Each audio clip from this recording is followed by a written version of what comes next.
Turashimye ko muzindutse murumviriza ijwi rya Amerika.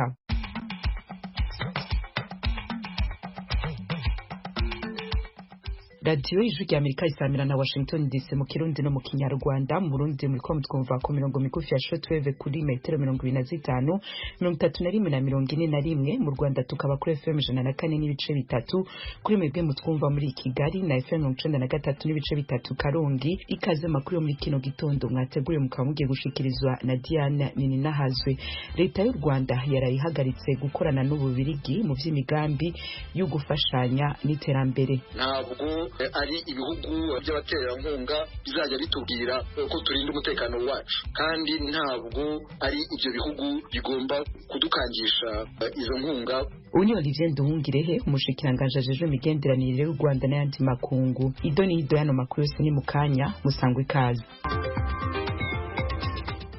Makuru tuyahere muri Sudani, abamaze kumenyekana ko baguye mu bitero vy'inteko ziyonkoye kuri leta RSF muri no misi 3 iheze barenza amajana 2, ibindi na mgenzi wacu Geoffrey Mutagoma. Umwe mu babibonye yabwiye ibiro ntaramakuru by'Abongereza Reuters kuri telefone ko RSF yagavye igitero ku cyumweru mu gitondo yakoresheje intwaro zose zishoboka zirasa ahantu hose, bityo rero abantu benshi bagahita bicwa abandi bagakomereka. Ivyo bitero byabaye mu gihe RSF yari imaze gushyira hamwe abanyapolitiki bafatanyije nayo n'abayobozi b'imitwe yitwaje intwaro mu murwa mukuru wa Kenya Nairobi kugira ngo bashyire umukono ku masezerano yatuma hashyirwaho guverinoma bita iy'amahoro n'ubumwe yo kuyobora uturere bagenzura. Umushikiranganje ajeje imigenderanire y'Amerika n'andi makungu Marco Rubio na mugenzi we w'Uburusiya Serge Lavrov bareba kukoreye inama Iliade ku murwa mukuru wa Arabia Saudite kugira ngo batangure kuraba ingene intambara y'Uburusiya na Ukraine yohera ejo ni mukankusi. Minisitiri w'ububanyi n'amahanga wa Leta Zunze Ubumwe za Amerika Marco Rubio yarayoboye intumwa za Amerika ziri mu mujyanama mu by'umutekano w'igihugu Mike Waltz n'intumwa mu burasirazuba bwa hagati Steve Witkoff. Minisitiri Rubio yagize ati: Today is the first step of a long and difficult journey, but an important one. And President Trump is committed. Uyu munsi ni intambwe ya mbere y'urugendo rurerure kandi rutoroshye ariko rw'ingenzi, kandi Perezida Trump yiyemeje kurangiza iyi ntambara, kandi nk'uko yabivuze igihe yiyamamarizaga kuba perezida, ashaka kubirangiza mu buryo bukwiye. Arashaka ko birangira mu buryo burambye kandi buboneye, ku buryo bitatuma habaho indi ntambara mu myaka 2 cyangwa 3. Ibyo ntabwo ari ibintu bizoroha kugerwaho, ariko niwe wenyine ku isi ushobora gutangiza iki gikorwa. Donald Trump niwe muyobozi rukumbi ku isi ushobora gutangiza uru rugendo, kandi uyu munsi yabaye intambwe ya mbere muri urwo rugendo. Ku ruhande rw'Uburusiya, intumwa zabwo zarimo Minisitiri w'ububanyi n'amahanga Sergei Lavrov n'umufasha mukuru wa Perezida Putin Yuri Ushakov.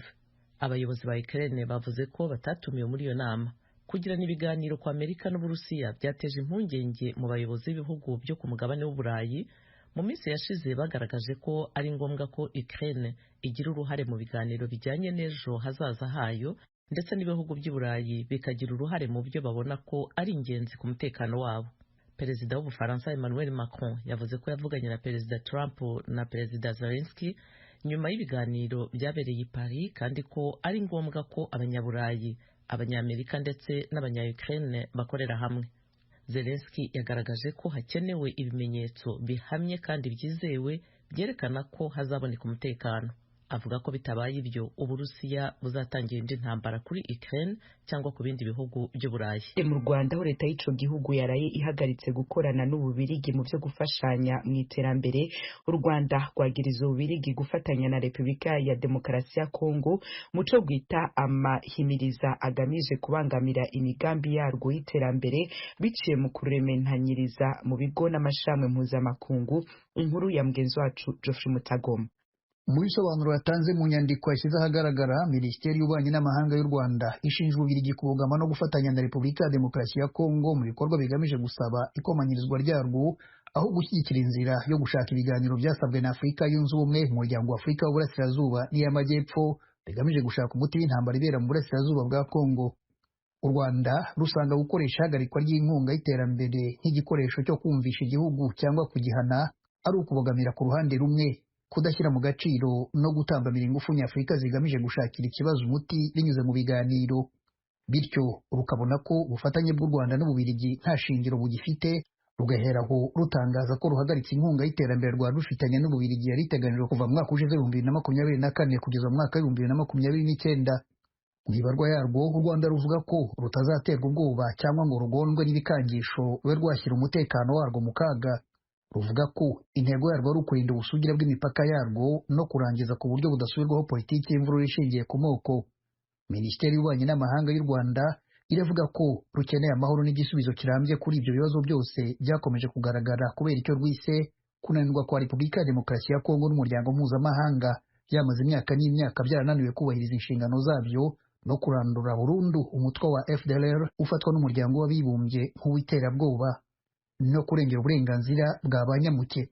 Hagati aho leta y'Ubwongereza yatumye uhagarariye u Rwanda muri icyo gihugu Ambasaderi Johnston Businge kuganira ku kibazo cy'umutwe wa M23 ukomeje kwigarura uduce tw'uburasirazuba bwa Repubulika ya Demokarasi ya Kongo. Inyandiko yagaragaye ku rubuga rwa internet rwa Minisiteri y'Ububanyi n'Amahanga n'Ubutwererane y'Ubwongereza yerimo amagambo y'umuvugizi w'iyo minisiteri avuga ko Ubwongereza bwamaganye bwivuye inyuma ibikorwa by'ingabo z'u Rwanda n'umutwe wa M23 byo kwigarurira ibice by'uburasirazuba bwa Kongo. Ubwongereza buravuga ko bitakwemerwa kandi ari ukuvogera ubusugire bwa Repubulika ya Demokarasi ya Kongo, bityo bugasaba u Rwanda gukura ingabo zarwo muri Kongo vuba na bwangu no kuyoboka inzira y'amahoro yatangijwe n'imiryango nyafurika. Tukivuga ku vyino nkuru, imfashanyo leta y'u Rwanda yahagaritse yahabwa n'Ububiligi igenewe ibikorwa z'iterambere yatanguye gutangwa kuva mu 2024 bikaba byari vyitezwe ko izobandanya kugera muri 2029 yangana na miliyoni 90 amafaranga y'ama euro. Umushikiranganje ajeje imigenderanire y'u Rwanda n'ayandi makungu Olivier Nduhungirehe mu kiganiro yagiranye na mugenzi wacu Venuste Nshimiyimana yamubwiye ko imfashanyo ku Rwanda itaribwirijwe gukoreshwa nk'igikangisho.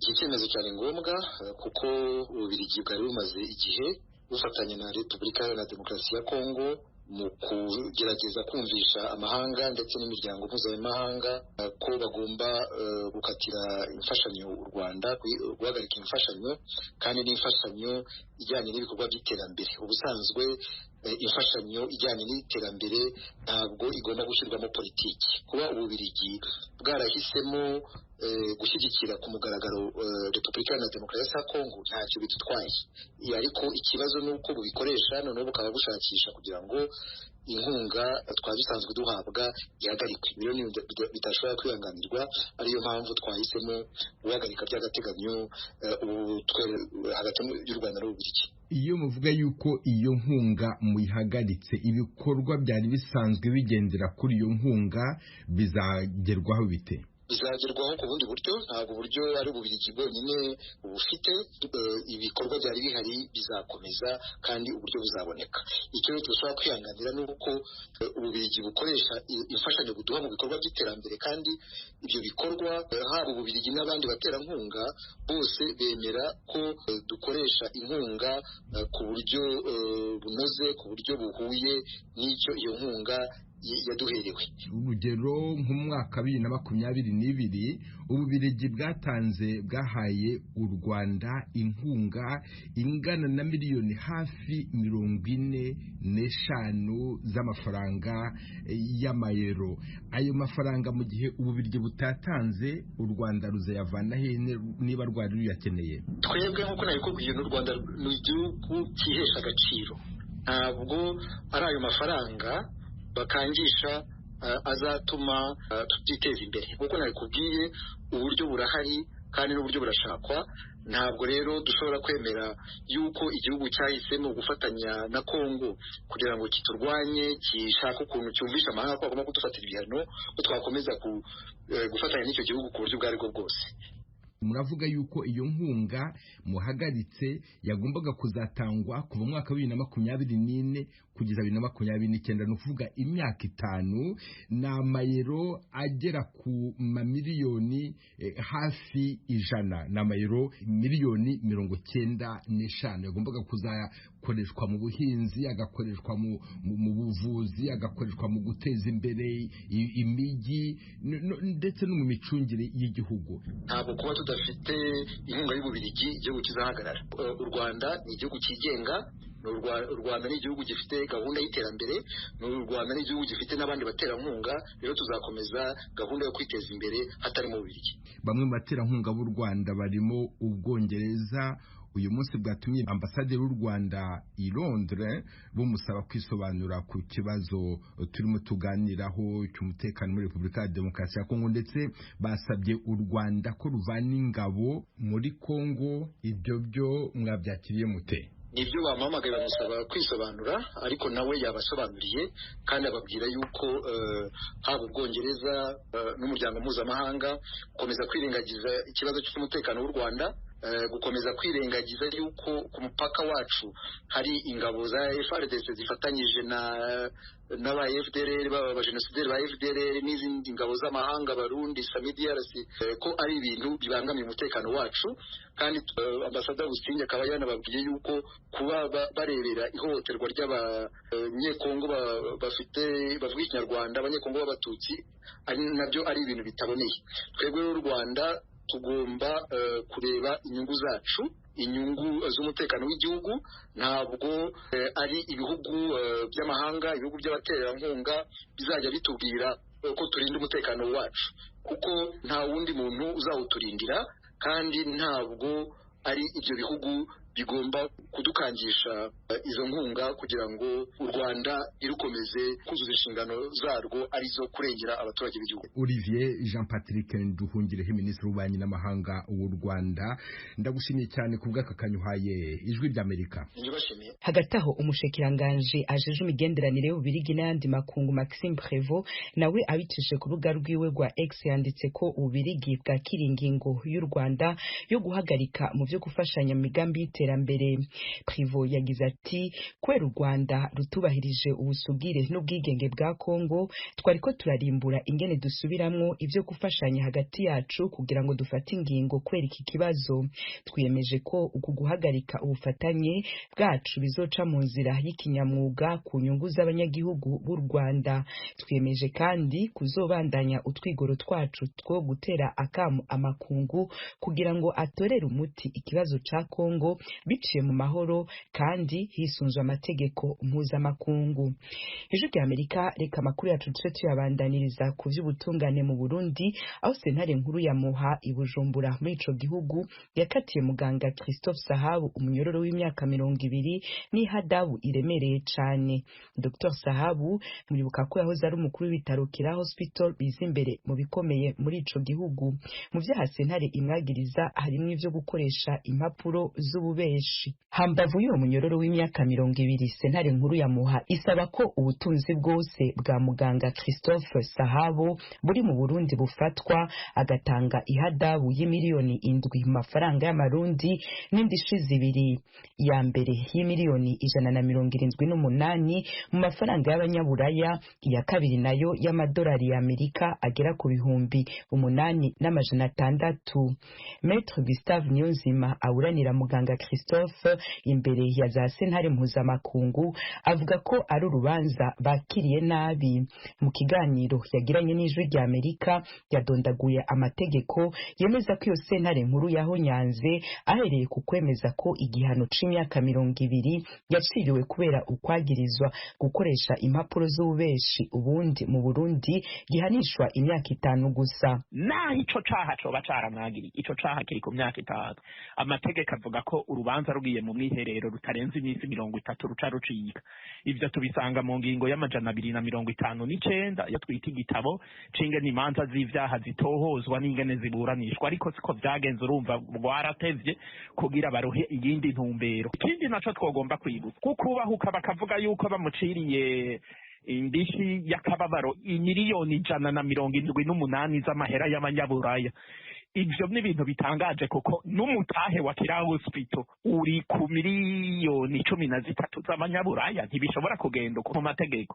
Imbere yo gusaba inyidishi y'akababaro urerekana iki kintu catakaye ubwo nyene uwo muntu ivyo mumwagiriza nibizokwirikira wewe wobuze mu kunguka. Ivyo ntibigeze banavyerekana ngo babigaragaze.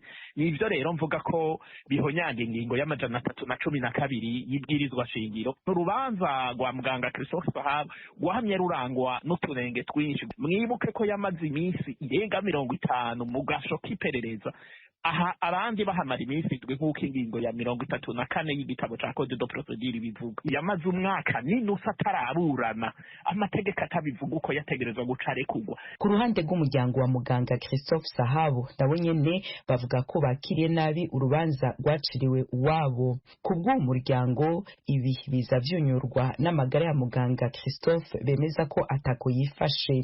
Jean-Marc Sahabo ni mukuru wa muganga Christophe Sahabo. Ntakwameze kuko atabaganga bari hafi, ubone ico kintu cyose ntari kibaye, ni ikintu biteza kwikora n'abaganga ba specialiste. Nta suivi, nta visite médicale, ari kure y'umuryango, ari kure ya sentare dayeri mu buranya. Nta kintu na kimwe gituma yoroka agahengwe ku buzima bwiwe, atunzwe n'Imana gusa. Mu gihe mu vyo ubutungane busaba harimwo ko ubutunzi bwose bwa muganga Christophe bunyagwa, mukuru wiwe Jean-Marc avuga ko ino ngingo ari umurengera. Ico twokora rero kunguza urubanza, tukibaza yuko abacamanza bazokurikiza ukuri aho kuri hama kwizera amategeko. Muganga Christophe Sahabo yamenyekanye cyane atwara ibitaro vy'akarorero bikomeye mu vyigenga mu Burundi vyitwa Kira Hospital, ari naho yari asanzwe avura nk'umuhinga mu ngwara z'amaso, akaba yari namwigisha muri za kaminuza. Yafatiwe mu biro iwe mu ntango z'ukwezi kwa kane ko muri 2022 ari kumwe n'umufaransa muganga Jean David Pilot yatwara ico gihe urwego nyobozi rw'ivyo bitaro biri Bujumbura. Ico gihe baciye bajana gupfungirwa mu biro vy'iperereza i Bujumbura nk'uko abamuburanira bavyemereye Ijwi rya Amerika. Bukeye uwo mufaransa abona kurekurwa.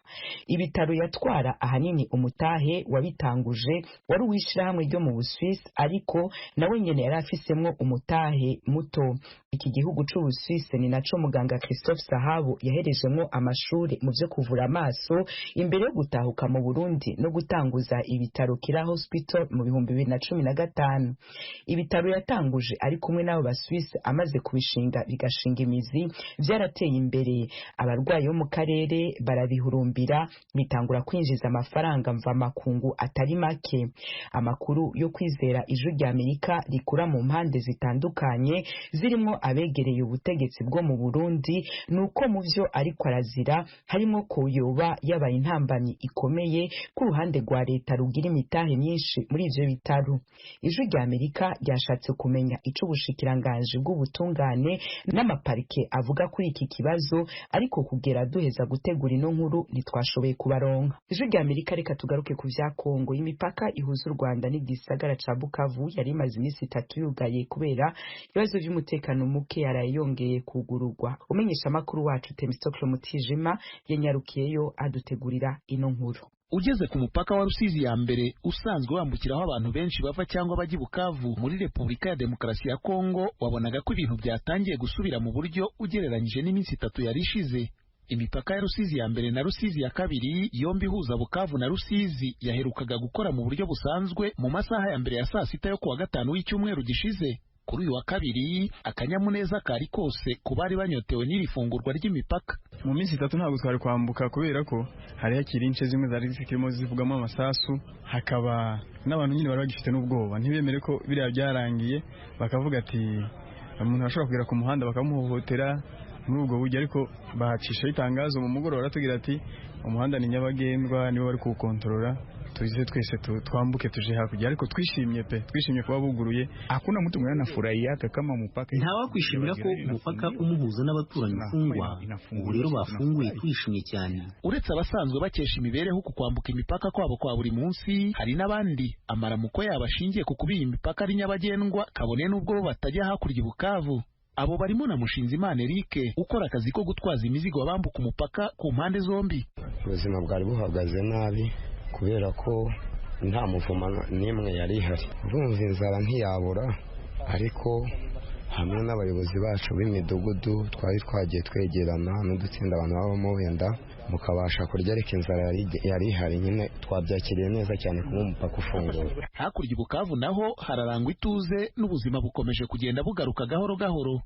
abarwanyi ba M23 baragaragara mu bice binyuranye aho ijwi rya Amerika yabashije kugera kuva kuri santere z'ubucuruzi kugera ku byicaro by'inzego z'ubutegetsi nko ku cyicaro cy'intara ya Kivu y'Epfo, ku nteko nshingamategeko y'intara no ku biro by'umujyi wa Bukavu. Abatuye umurwa mukuru wa Kivu y'Epfo barishimira ko agahenge kagarutse. Aba ni bamwe mu bakora ubucuruzi buto buto ijwi rya Amerika yasanze mu isoko rya Nyawera. Nta rusaku rw'amasasu tutumva, ni nayo mpamvu ubona turimo gushaka amafaranga. Turi twahungiye munsi y'ibitanda niho twari twihishe. Umutekano turabona ubu bituje gatoya. Twari tumaze icyumweru duhangayitse, niyo mpamvu twagiye ku masambu gushaka izi mboga ngo ducuruze. Gusa turabona ibikorwa byinshi bitarafungura. Abayobozi bari aha mu mujyi bakora uko bashoboye byongere bifungure. Gusa turabubaha kandi turabakunda. Tuzakurikiza amategeko yabo. Uretse ubucuruzi bwo mu masoko no ku mihanda, amaduka menshi y'umurwa mukuru w'intara ya Kivu y'Epfo aracyafunze. Amashuri nayo nuko ntabwo abana barasubira ku masomo. Amabanki n'ibigo by'imari nabyo ubona ko bigifunze. Aba bacuruzi bato bo bakinubira ko kudafungura kw'ibikorwa n'imirimo myinshi bituma ubuzima burushaho guhenda. Twe turasaba ngo barebe uko babigenza, ibikorwa byose bisubukuka, idolari rimanuke natwe tumere nk'abandi, kuko idolari rirahenze cyane na buri kimwe kigahenda.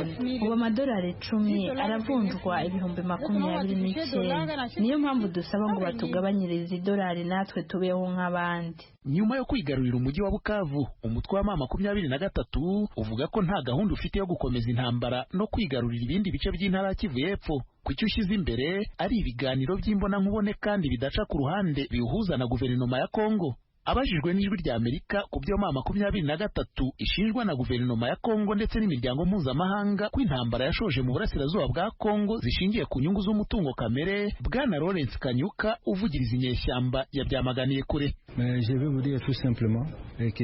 Nababwira gusa ko ibyo ari ibinyoma. Twatangiye kwirwanaho duhereye Sabyinyo, tuva Sabyinyo tujya Canzu, tuva Canzu tugana Bunagana, tuvayo tugana Rucuru, tuva Rucuru tugana Kiwanja, tuvuye aho tujya Nyongera. Aho hantu hose nta mabuye y'agaciro ahari. Twebwe intambara igamije mbere na mbere ukubaho kwacu, turwanya ihezwa, ubuhezanguni, turwanya imiyoborere ya Tshisekedi n'abamufasha. Mu itangazo Minisiteri y'Ububanyi n'Amahanga ya Kongo yacishije ku rubuga rwa X ku mugoroba wo ku Cyumweru ivuga ku ifatwa rya Bukavu, ubutegetsi bwa Kongo bwongeye kwikwa mu Rwanda wari rwo rwafashe umujyi wa Bukavu hamwe n'abo bw'isi ibikoresho byarwo M23. Bwana Patrick Muyaya utegeka iyi minisiteri akaba n'umuvugizi wa leta muri iri tangazo yavuze ko u Rwanda rukomeje kwirengagiza ibyo rusabwa n'ibihugu by'amahanga rugakomeza umugambi warwo wo kwigarurira ubutaka muri Kongo.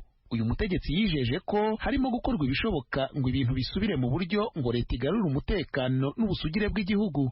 Mu gihe izi nyeshyamba za M23 zivugwaho gufashwa n'ubutegetsi bw'u Rwanda haba mu bikoresho ndetse n'abasirikare rwaba rwohereza kurwana ku ruhande rwazo, uyu mutwe ibyo urabihakana ukavuga ko intwaro wifashisha arizo wambura ingabo za leta FARDC nabo bafatanya. Ni mu gihe kuri ubu u Rwanda ruri ku gitutu cy'ibihugu n'imiryango mpuzamahanga ngo ruhagarike gufasha izi nyeshyamba, aho bigeze no kugusabirwa ibihano birimo no guhagarikirwa inkunga. Temistokle Mutijima, ijwi rya Amerika mu burengerazuba bw'u Rwanda. Ijwi rya Amerika, Washington DC, mu Kirundi no mu Kinyarwanda. Unawo ni wa mwanya tubashikiriza ikiganiro Amerikana kigaruka ku vyaranze Amerika muri kahise, ibiriko birayiranga n'ibizoyiranga. Thomas Kamirindi niwe yakiduteguriye.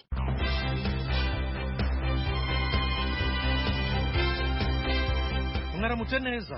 Bamwe mu bimukira badafite ibyangombwa barirukanwa muri Leta Zunze Ubumwe za Amerika. Guverinoma ijya gufungira abandi mu kigo cy'ingabo zayo cya Guantanamo Bay muri Cuba. Iki kigobe kiri mu maboko ya Amerika gute ku butaka bw'ikindi gihugu cy'amahanga? Ikaze mu kiganiro Amerikana.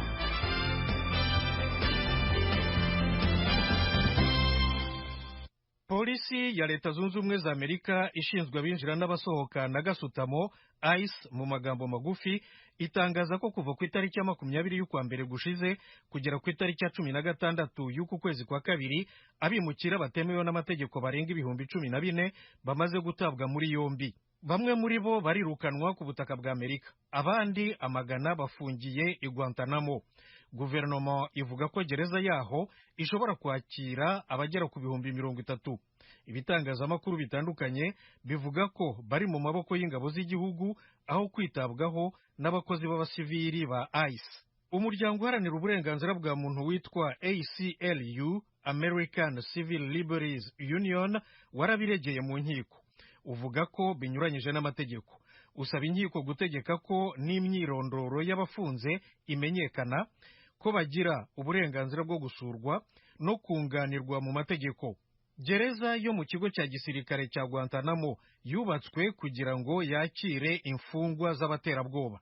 Imiryango iharanira uburenganzira bwa muntu nabyo yarabiregeye, impaka zirangira urukiko rw'ikirenga rwo ku rwego rw'igihugu ruciye iteka rivuga ko guverinoma ifite ububasha n'uburenganzira bwo kuhabafungira igihe kitagenwe bikurikije itegeko ryemerera ingabo z'igihugu gukoresha ingufu ku bakekwaho ibitero by'iterabwoba byo ku itariki ya 11 y'ukwa cyenda 2001. Abanyamategeko n'abaharanira uburenganzira bwa muntu baribaza rero niba amategeko yemera ko hafungirwa n'abatawe muri yombi kubera kutagira ibyangombwa by'abimukira. Bafite impungenge kandi ko kuhabafungira bishobora kubabuza uburenganzira bwo kurengerwa n'itegeko nshinga n'andi mategeko, kubera ko Guantanamo itari ku butaka nyirizina bwa Leta Zunze Ubumwe za Amerika. Ihatunze ku buhe buryo rero? Ikigobe cya Guantanamo cyangwa se Guantanamo Bay kiri mu burasirazuba bw'amajyepfo y'ikirwa cya Cuba mu nyanja ya za Caraïbes, nayo ikaba igice cy'inyanja nini ya Atlantika ku mugabane wa Amerika y'Epfo. Guantanamo Bay ifite ubuso bwa kilometero kare 117 ku butaka no mu mazi. Kuva mu 1511 kugera mu 1895 Cuba yari koloni ya Espanye. Mu 1895 abaturage bayo batangiye intambara y'ubwigenge. Yarangiye mu 1898. Igisirikare cya Leta Zunze Ubumwe za Amerika cyarabafashije cyane, biza kuvamo n'intambara hagati ya Espanye na Amerika ubwabo yamaze amezi 4 kuva mu kwa 4 kugera mu kwa 8 1898. Yarangijwe neza n'amasezerano y'i Paris yo mu kwa 12 1898 hagati ya Espanye na Leta Zunze Ubumwe za Amerika. Muri aya masezerano Espanye yemeye kureka Cuba burundu no kuyiha ubwigenge, ariko mu myaka yakurikiyeho Leta Zunze Ubumwe za Amerika yakomeje kugira ijambo rinini kuri Cuba, ihafite n'igisirikare. Yo yayihaye ubwigenge busesuye mu 1902. Bahise banatangira imishyikirano yo gukodesha ikigobe cya Guantanamo. Bageze ku masezerano ya burundu mu 1903. Ariko rero ni ku itariki ya 9 y'ukwa gatandatu 1934 ibihugu byombi byahanahanye imyandiko ya nyuma na nyuma y'amasezerano yemejwe n'inteko zishinga amategeko n'abakuru b'ibihugu byombi. Aya masezerano hagati ya Cuba na Leta Zunze Ubumwe za Amerika avuga ko Amerika yemerewe gutunga ubuzima bwose, ubutaka n'amazi by'ikigobe cya Guantanamo no kuhagira uburenganzira busesuye. Bisobanuye rero ko nta busugire bw'igihugu Cuba ihafite. Leta Zunze Ubumwe za Amerika yo yemeye kujya itanga buri mwaka amadolari adahinduka 485 y'ubukode. Kuva icyo gihe Guantanamo Bay ni y'ingabo zirwanira mu mazi za Leta Zunze Ubumwe za Amerika, US Navy mu Cyongereza, ho rero bakahita Gitmo mu magambo magufi yabo. Mu 1959 Fidel Castro yayoboye revolution muri Cuba ahirika ubutegetsi bwariho. Kuva icyo gihe kugeza n'ubu leta ya Cuba ivuga ko kuba Amerika iri ku butaka bwayo n'amazi yayo mu kigobe cya Guantanamo binyuranyije n'amategeko mpuzamahanga.